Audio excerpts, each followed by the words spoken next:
Bonjour mesdames et messieurs, bon réveil et bienvenue dans ce journal. Tout de suite, direction Yamoussoukro, le district de Yamoussoukro, dans le village de Kami, qui est depuis le 25 octobre dernier au centre de toutes les préoccupations du ministère de la Santé et de la lutte contre le sida. En effet, des cas d'intoxication ont été déclarés chez 11 enfants, dont 2 sont décédés.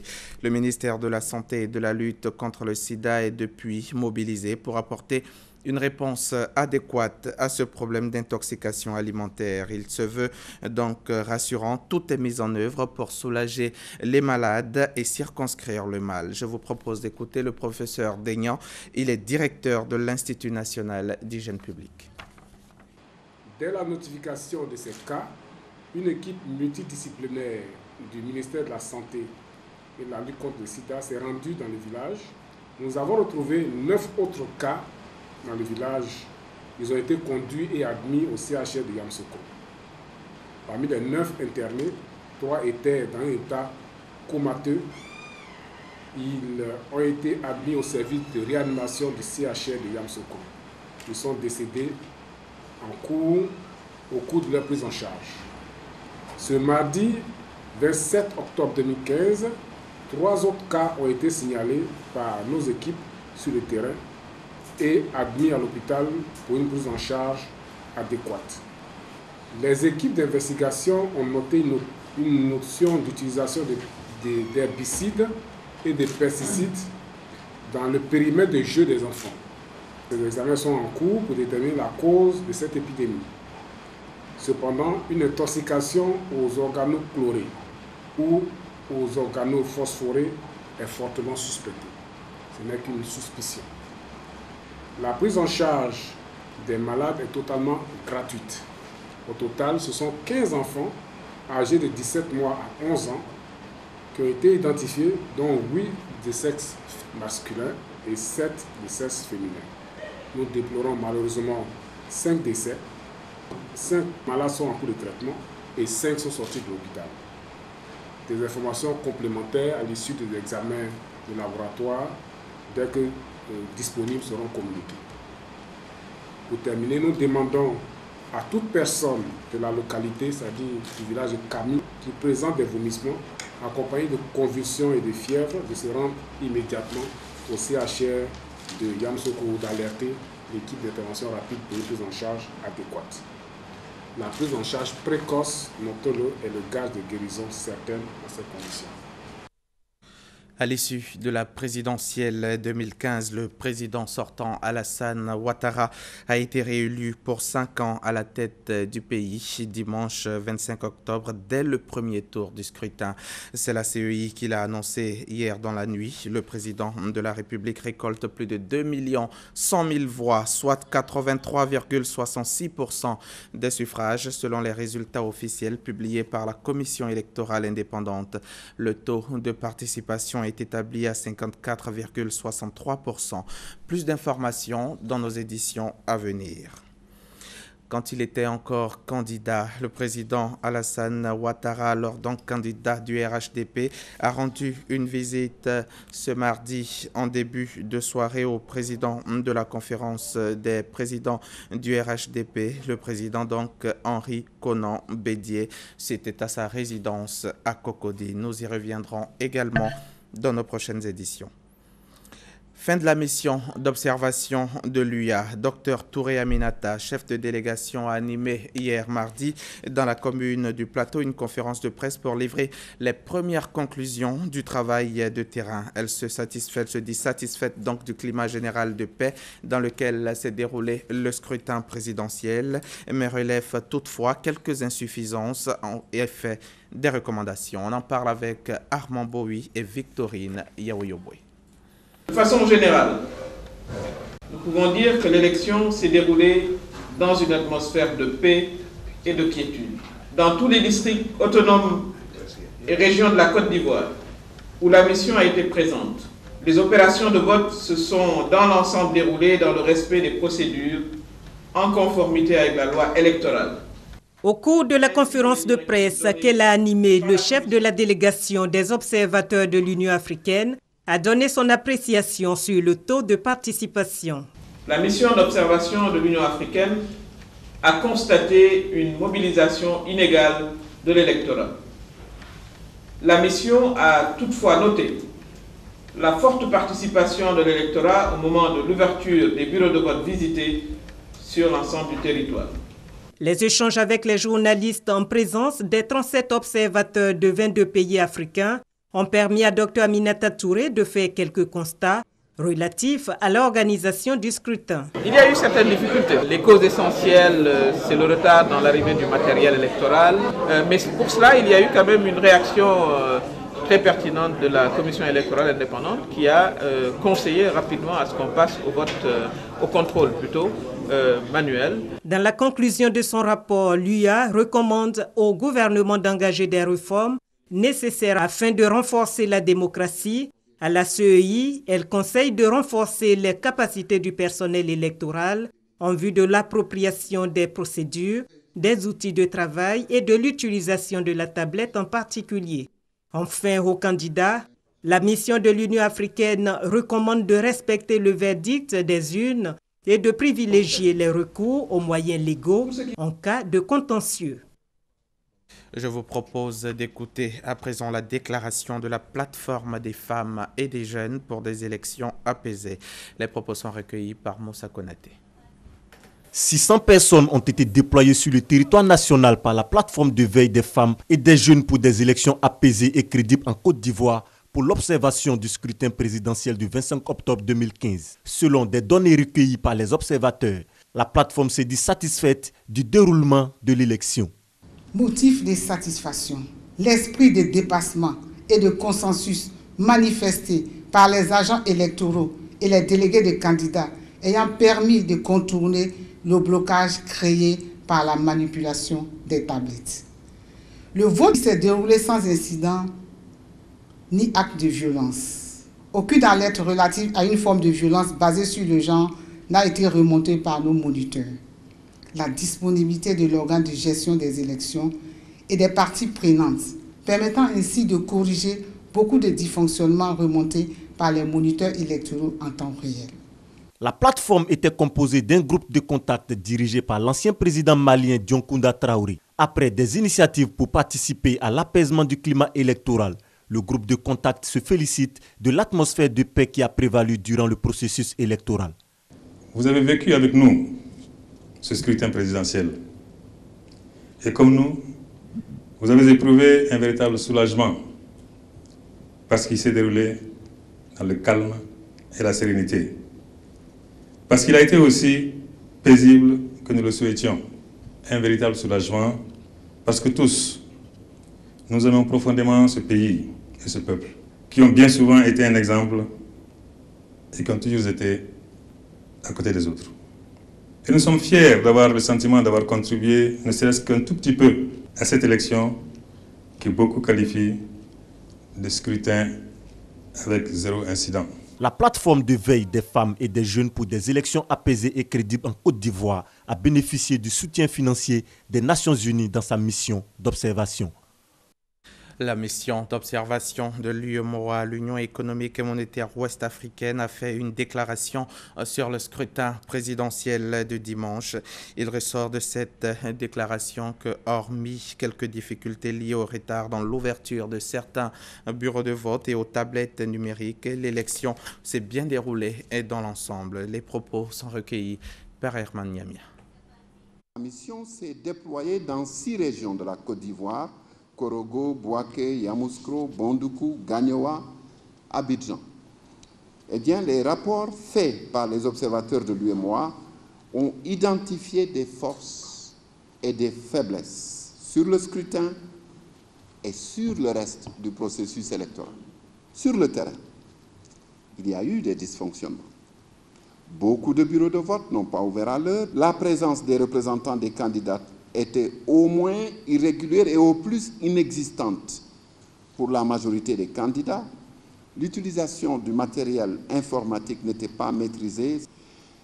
Mais ces faiblesses ont démontré que la Côte d'Ivoire avait des atouts. Les populations ont fait preuve d'une patience admirable. elles ont fait montre d'une maturité et d'une discipline rarement prise en défaut. Pendant la campagne, les candidats ont tenu un discours responsable et se sont montrés républicains. Mesdames, Messieurs, rares sont, disons-le tout net, les élections en Afrique où certains acteurs n'ont pas crié au vol, au viol des textes et de l'éthique politique. Mais dans l'ensemble, les observateurs de l'UEMOA estiment que les manquements décelés n'ont pas entaché la régularité, la transparence et la sincérité du scrutin. En d'autres termes, la mission d'observation de l'UEMOA en Côte d'Ivoire déclare que le scrutin du 25 octobre 2015 a été régulier, libre et sincère. Nous invitons donc tous les candidats à en accepter les résultats sortis des urnes, quels que soient ces résultats. Et après le scrutin de dimanche dernier, le REPAG, le réseau panafricain de la bonne gouvernance, aussi a fait une déclaration hier mardi dans la commune de Cocody. Pour cette organisation, les échéances se sont bien terminées, se sont donc bien déroulées de façon générale. Ce qu'il faut déjà noter, c'est la sérénité et le calme qui a caractérisé le scrutin. Ça, c'est d'abord fondamental. Ensuite, nous avons eu droit quand même à une élection apaisée où l'institution en charge de l'organisation du scrutin a géré au mieux la supervision en mettant en place les matériels et équipements qu'il fallait pour permettre à la population, n'est-ce pas, de s'acquitter de sa mission civique. Le réseau panafricain de la bonne gouvernance a déployé une vingtaine d'observateurs que nous avons répartis dans plusieurs zones. Au vu du scrutin, je dirais que les choses se sont très bien passées parce que dans mon expérience d'observateur international au plan panafricain, c'est la première fois que j'assiste, par exemple, à l'innovation que la commission électorale indépendante a mise en place, c'est-à-dire les tablettes mises à disposition des bureaux de vote pour l'authentification des votants. Je crois que c'est une innovation qu'il faut déjà saluer, même si on peut dire qu'il y a des choses à revoir dans la mise en œuvre de cette innovation.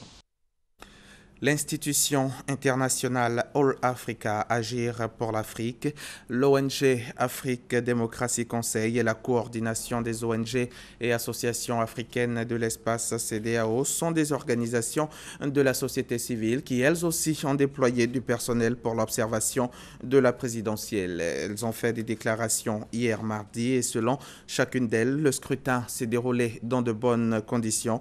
Il était apaisé et crédible.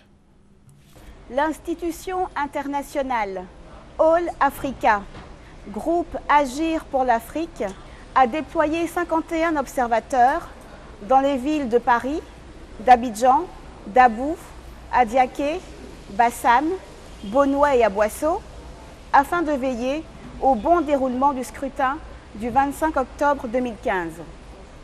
Globalement, et au vu des faits, il en est ressorti une cohérence et une transparence dans les votes. Au niveau technique, nous avons constaté des problèmes au départ dans le fonctionnement biométrique, problèmes aussitôt résorbés par le vote traditionnel, ce qui n'a pas entaché la régularité du scrutin.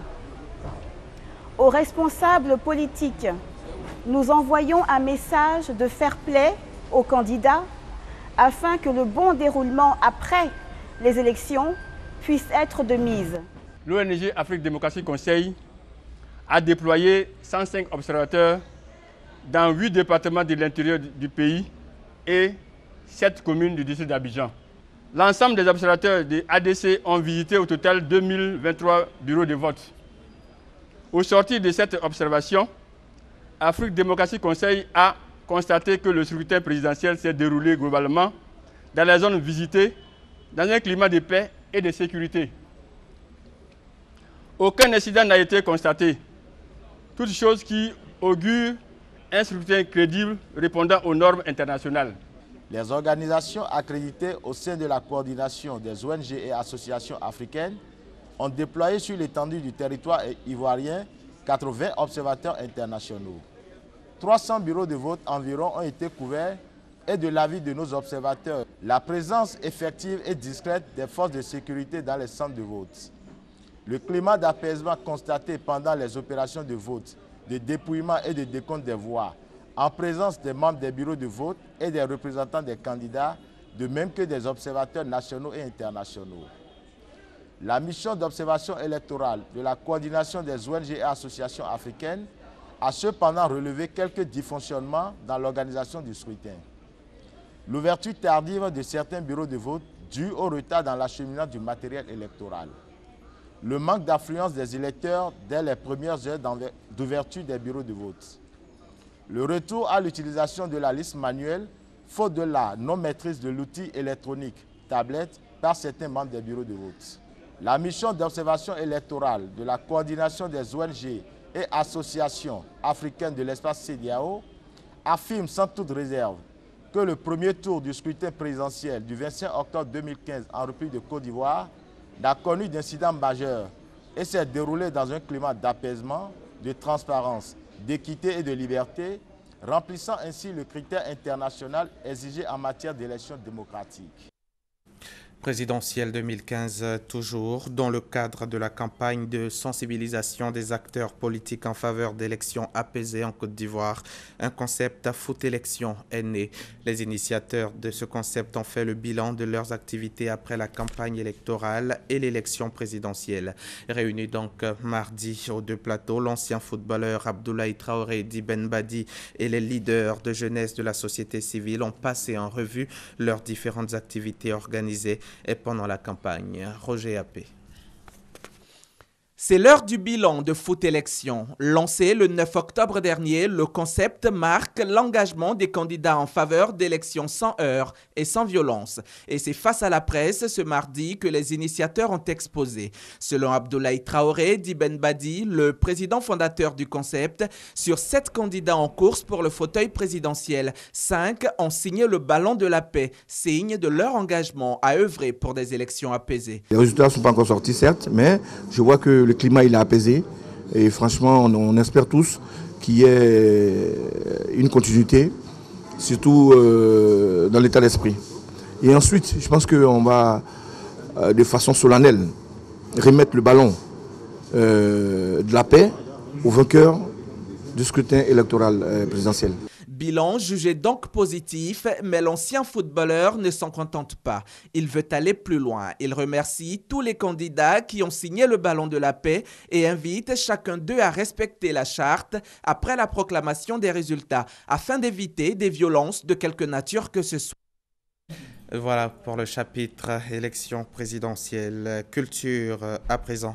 Les festivités marquant le nouvel an chez l'Enzima Kotoko de Bassam se tiendront du dimanche 1er novembre au dimanche 8 novembre. En prélude à cette célébration, à cette fête, les populations ont procédé à la retraite de l'Edongbole, le tam-tam sacré, dans la forêt sacrée où il en ressortira une semaine plus tard, ce qui marquera le début de l'Abissa. La cérémonie a eu lieu le dimanche dernier 25 octobre à Grand Bassam. C'était en présence de notre reporter Herman Yamia. Le premier conseiller du roi d'Enzima Kotoko de Côte d'Ivoire, accompagné de quelques membres du comité d'organisation de la Bissa chez la famille Mvavile, dépositaire de la danse sacrée de la Bissa. Les envoyés du roi sont venus négocier la mise à leur disposition de l'Edongbole, le tam-tam sacré pour le Siedou, période de la retraite de l'Edongbole. C'est le début d'une semaine de méditation, d'introspection et de bilan personnel avant l'entame du nouvel an Nzima. C'est une période au cours de laquelle certaines habitudes sont proscrites. À partir de cet instant-là, il n'y a pas de musique. Aucune musique ne doit résonner. Il n'y a pas de deuil. Il n'y a pas de deuil. S'il y a un décès, on a deux possibilités. C'est d'attendre la fin de la Bissa ou de l'enterrer de manière discrète. Il n'y a pas de lamentation, il n'y a pas de tristesse. Nous allons rentrer dans la joie et manifester donc notre plaisir, notre joie pour la nouvelle année. Les rituels terminés, L'Indongbole est conduit dans la forêt sacrée où il en ressortira une semaine plus tard, début de la Bissa ou des festivités du nouvel an du peuple Nzima. Cette procession à la forêt sacrée se fait dans une ambiance festive.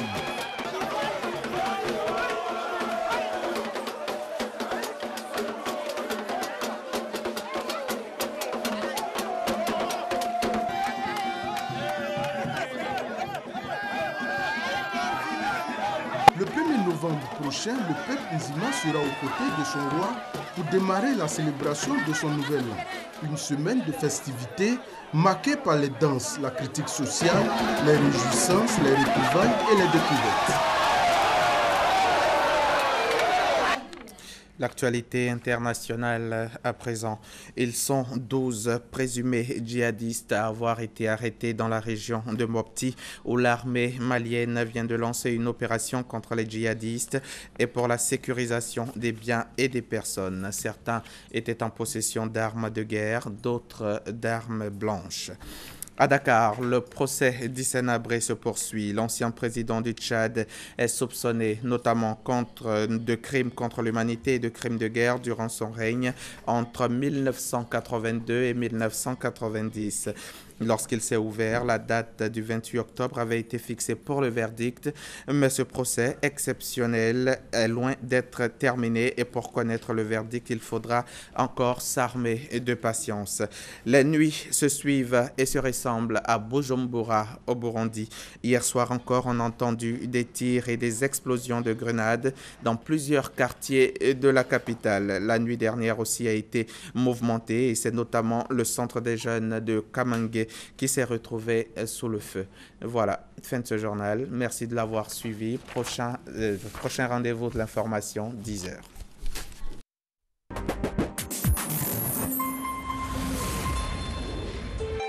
RTI 1, la chaîne qui rassemble.